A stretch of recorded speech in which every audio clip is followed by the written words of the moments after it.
Tel un cancer généralisé et incurable, l'impôt universel que l'on croyait oublié revient sur le devant de la scène, telle une métastase dans le budget 2026.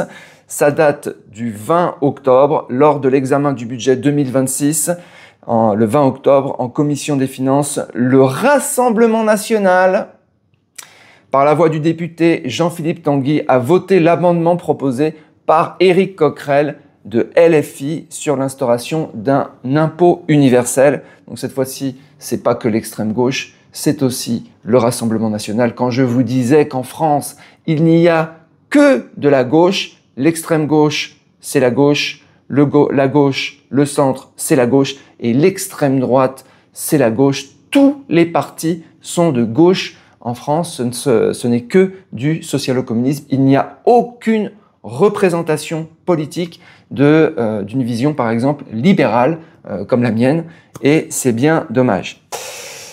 Voilà, alors c'est assez surprenant parce que le Rassemblement national, il n'est pas toujours en faveur des propositions fiscales de LFI, mais dans le cas présent, ils se sont ralliés. Donc Jean-Philippe Tanguy, groupe Rassemblement, se félicite de la reconnaissance de la nationalité comme critère d'imposition.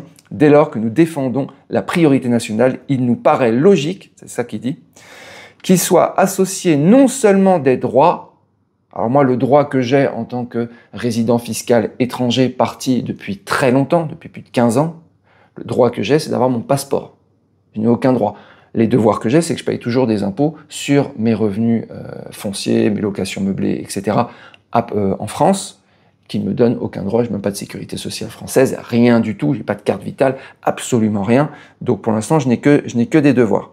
Donc lui, ce qu'il dit, c'est que sont associés non seulement des droits, droit d'avoir mon passeport, c'est tout, mais aussi des devoirs. Nous étions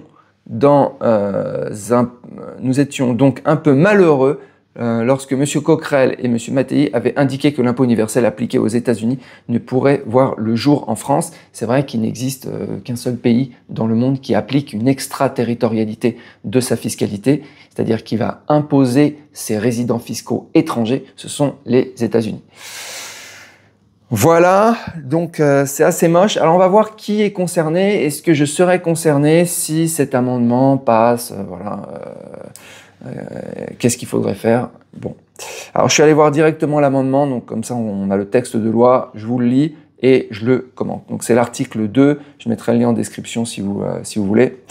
Sous réserve des conventions fiscales signées par la France, alors ce point est très important parce que pour pouvoir mettre en place cet impôt universel, il faut revoir toutes les conventions fiscales que la France a signées avec tous les pays. Ce sont des conventions bilatérales. Donc ça veut dire qu'il faudrait, je ne sais pas, il doit y en avoir peut-être 100 ou 150, parce que la France a signé beaucoup de conventions. Donc il faudrait toutes les revoir, toutes les modifier, ce qui prendrait des années et des années. Donc déjà dans l'implémentation, c'est pas vraiment faisable. Donc c'est pour ça qu'il se couvre en mettant ce sous réserve des conventions fiscales. Et je me sens pas vraiment en danger parce que je suis protégé par les conventions fiscales qui ont déjà été signées.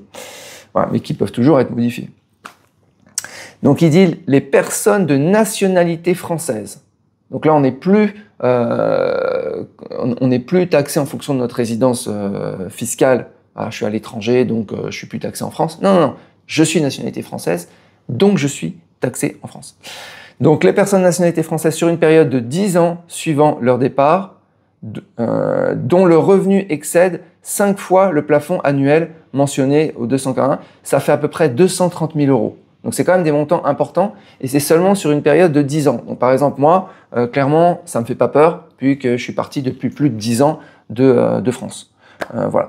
Et les 230 000 €, ça va dépendre des années. Il y a des années où j'ai fait plus, il y a des années où j'ai fait moins et je pense que sur les prochaines années, je vais faire un petit peu moins que ça, vu que je suis moins orienté business qu'avant, moins orienté argent, plus orienté fun, création de contenu et tout.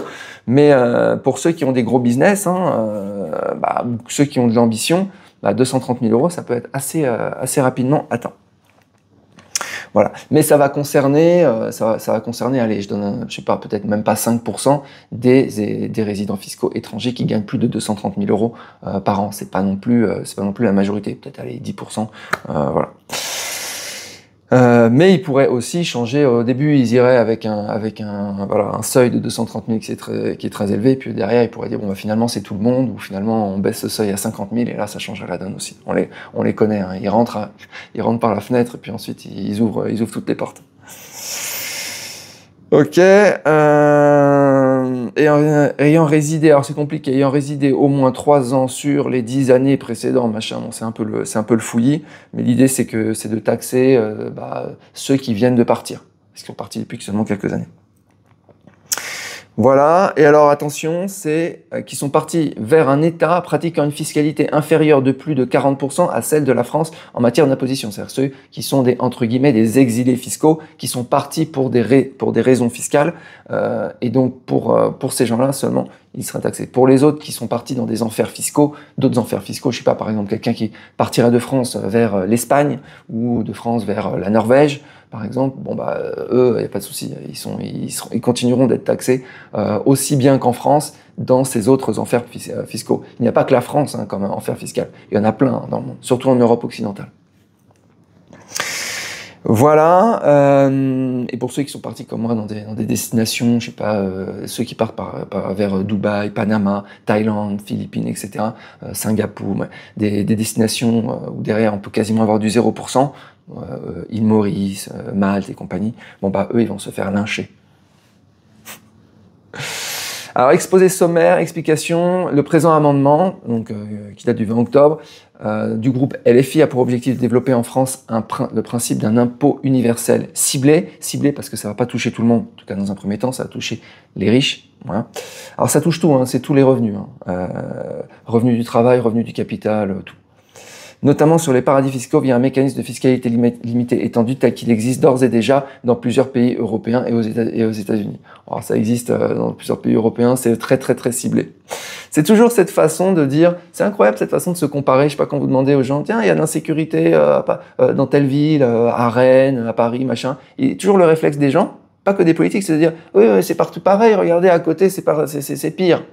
Et ben là pareil, l'impôt universel qui est ultra minoritaire dans le monde. Et là, ils vont trouver 2-3 pays à dire oui, mais ça existe déjà, donc on fait comme les autres. Non, mais non. 99% des pays dans le monde n'ont pas d'impôt universel ciblé. Cette contribution concernerait les plus hauts revenus, plus qu'elle serait assise sur la fraction de revenus dépassant 5 fois le plafond de la sécurité sociale, soit plus de 230 000 euros. La mondialisation néolibérale, caractérisée par la libre circulation des capitaux, aboutit à une destruction des États-providence. Mais c'est bien, tu vois, c'est intéressant que LFI parle des États-providence, etc. On croirait que c'est le Rassemblement national. Pour moi, il y a c'est une fusion en fait des deux. Moi, je suis contre l'État-providence. Moi, je suis libéralisme, internationalisme, mondialisme, machin, et plus encore, aller dans les étoiles. Et ça, c'est les États. Par la capacité des contribuables les plus fortunés des multinationales à contourner l'impôt. Non. La plupart des gens qui contournent l'impôt, en tout cas qui partent dans les paradis fiscaux, bah, c'est des gens lambda, hein. Des gens qui gagnent 30 000 euros par an, 50 000 euros par an. Ils n'ont plus envie de payer des impôts en France. Ils vont partout, en Thaïlande par exemple, ou l'île Maurice, où vous voulez, à Dubaï. À Dubaï, c'est un peu plus cher, donc ils résideront peut-être pas là-bas. Mais voilà, il y a plein de destinations où ils payent pas d'impôts. C'est pas que les super riches. Par un jeu de concurrence malsaine, les gouvernements libéraux se sont lancés dans une course au moins-disant fiscal, corollaire au moins-disant social. En conséquence, moi, là, sur la partie sociale, hein, j'ai une assurance sociale internationale privée que je paye moi-même et qui n'est pas subventionnée par aucun État. Voilà. Et qui me coûte beaucoup moins cher que l'assurance santé publique française et qui me couvre mieux et dans tous les pays du monde. En conséquence, l'assiette fiscale se resserre sur les classes populaires et moyennes, et ça va être de ma faute encore, qui doivent compenser l'avarice des ultra-riches. Je te confirme que moi, je veux absolument pas contribuer à aucune fraternité française, machin. J'en ai rien à foutre, clairement. J'ai pas plus de compassion et de bienveillance pour un Français que pour le gars en bas de chez moi qui a faim ici à Pattaya. Hein. Pas plus de compassion, pas plus de proximité. Désolé. Hein. Nous sommes dans la situation décrite par Tocqueville au sujet de l'Ancien Régime. L'impôt a pour objet non d'atteindre les plus capables de le payer, mais les plus incapables de le défendre. Blablabla. Bla bla. Bien sûr. Partant d'un pays, rappelons-le toujours, le pays de la France, qui est le pays le plus généreux au monde en termes d'aide sociale et d'aide en tout genre. C'est-à-dire que à la fois on aide le plus au monde, à la fois les pauvres reçoivent le plus au monde dans ce pays, mais ce n'est pas suffisant. Et d'ailleurs, moi je serais même pour aller plus loin, hein, pour faire une expérience sociale, LFI, dire voilà, on va prendre tout l'argent des riches. Tout. Salaire, patrimoine, tout. Et on va redistribuer 100%. On va faire un grand reset, en fait. Moi, je suis OK. Hein. On fait un grand reset et on donne tout aux pauvres. Et on voit si c'est mieux. Ça va être mieux, je vous dis ce qui va se passer. Ça va être mieux pendant 1 an. Et puis, ça sera toujours insuffisant. Contrairement à certains de nos voisins européens comme la Suède, la Finlande ou l'Allemagne, la France ne dispose toujours pas à ce jour d'un mécanisme spécifique d'imposition limitée étendu. Le nivellement par le bas des barèmes d'imposition est un obstacle majeur à l'harmonisation fiscale entre les États. Le présent amendement permet de décourager l'exil fiscal. Décourager l'exil fiscal. Mais il faut aller plus loin, les filles. Interdisez-le. Faites une coercition. Vous dites, il est interdit de quitter la France. Tout simplement. Un Français doit naître, travailler et mourir sur le territoire français. Bah, allons plus loin. Et doit donc payer tous ses impôts. Et s'il décide de quitter la France, il sera fusillé. Il faut aller plus loin. Hein. Tout limitant. Hein. Il permet donc de renforcer la voix de la France dans les tractations et harmonisations fiscales par le haut. Il s'agit donc d'ici d'ajouter un principe de général d'imposition en fonction de la nationalité et d'une durée de résidence en France significative qui pourra s'appliquer à chaque impôt portant sur le revenu des personnes, que ce soit l'impôt sur le revenu, l'impôt sur les successions, qui est déjà le plus élevé au monde, et l'impôt sur les plus-values ou sur les dividendes, tout. Y compris lorsqu'ils sont perçus dans un autre pays que la France, ce qui ferait un impôt universel. Voilà, donc espérons que ça ne passe pas en vigueur. Alors, moi je ne serais pas concerné parce qu'il y a l'histoire des 10 ans. Bon, ensuite 230 000 euros, c'est quand même un certain montant. Et puis, au final, si vraiment on veut se défaire de cet impôt, et si jamais il passait, ce que je pense pas, parce qu'il y a les conventions bilatérales qu'il faudrait revoir intégralement, donc on aurait le temps de voir venir les choses, il faudrait avoir une autre nationalité et annuler, résilier son abonnement à la nation France. Ça suffit pas d'avoir une deuxième nationalité. Hein. Il faut aussi annuler sa nationalité française. Ce qui est aussi une autre paire de manches. Hein. Attention, hein, c'est pas comme ça que ça se passe. Bon les amis, écoutez, dites-moi ce que vous en pensez. Je vous souhaite une très bonne journée. Je vous dis à bientôt. Ciao.